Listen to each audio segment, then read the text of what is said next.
Hi guys, and welcome back to another video. Today we're going to be talking about a shoe from New Balance that's going to be coming up this year in 2021. So the shoe is the New Balance FuelCell Rebel V2, and you can expect to see it on the market around springtime this year.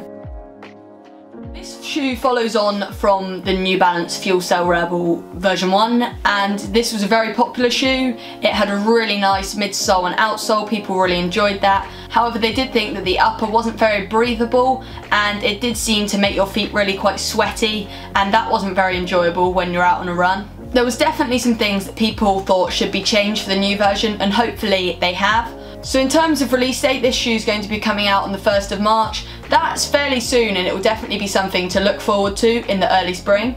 So before we run through the whole shoe, we're going to talk about the basic spec.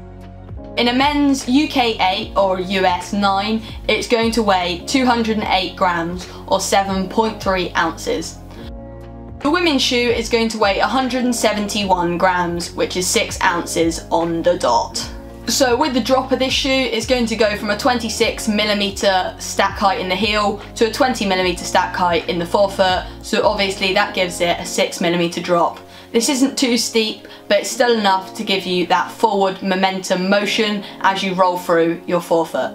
And finally, while we're running through the facts and figures, it's going to cost $130. Now we're going to move on to what this shoe's actually going to look like and run like. So we'll start at the bottom of the shoe with the outsole and work upwards. The shoe is going to have a very stable and supportive outsole, which is going to protect you running through most terrains. This outsole is going to have a great performance, but it might come at the cost of durability. Some people have said that it's really not going to last long. I'm not sure whether that's because there's not much rubber or because of the rubber compound they've used, but whatever it is, I don't think it's going to be the best for durability. And if you're looking to put in a lot of miles in this shoe, use it for your daily training, weekly long runs, then you're going to want some durability there, so that might be a small problem. Moving up, the midsole in this shoe is going to be really soft and it's going to be really fast.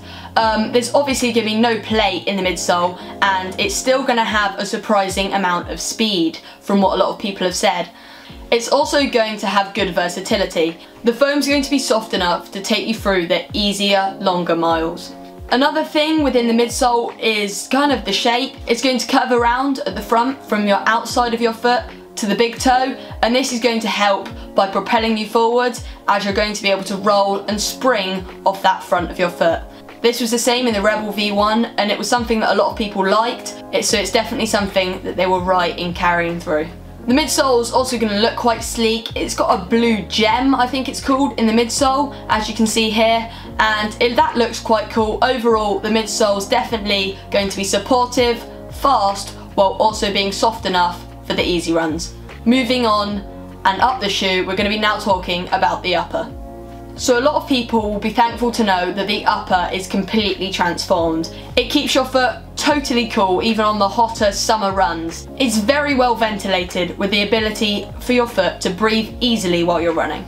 Looking at the fit of the upper, it's going to be really good. It's going to wrap around your whole foot nicely, around the forefoot it's going to be contained, around the heel it's going to be supportive, around the top of your foot it's going to feel nice. Linking to that as well, there's going to be a really nice lacing lockdown, fitting snug and tight around the top of your foot. One of the only problems around the upper this time was the tongue, and it seemed to be really wide.